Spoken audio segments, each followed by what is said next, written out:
My new smart home system has started giving me life advice, and honestly, I didn't install it for that.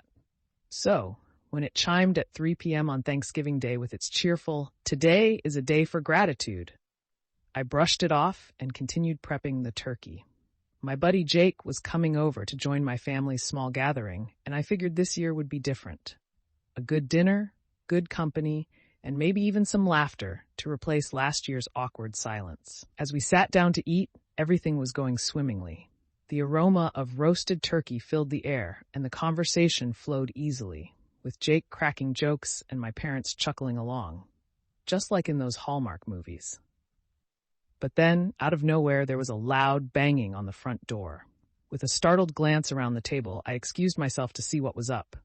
I opened the door to find a figure I never expected, my estranged cousin Mark, disheveled and wild-eyed, standing there with a half-empty bottle of whiskey in hand. I'd had no contact with him in years, not since the fallout over our grandfather's will.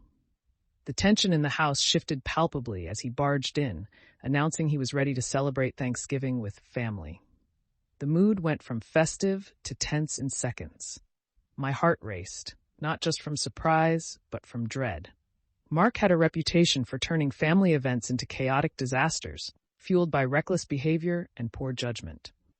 As he took a seat at the table, his presence loomed heavy, like a storm cloud about to burst. The dinner devolved quickly. Mark's stories became increasingly erratic, dropping names and insults that brought an uneasy silence over the table. I watched as Jake's smile faded and my parents exchanged worried glances. Just when I thought it couldn't get any worse, Mark knocked over the gravy boat, splattering brown sauce everywhere.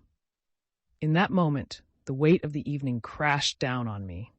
I realized our carefully assembled Thanksgiving dinner was less about the food and more about avoiding the lingering shadows of the past. I could only sit there frozen as the echoes of laughter faded into an uncomfortable void.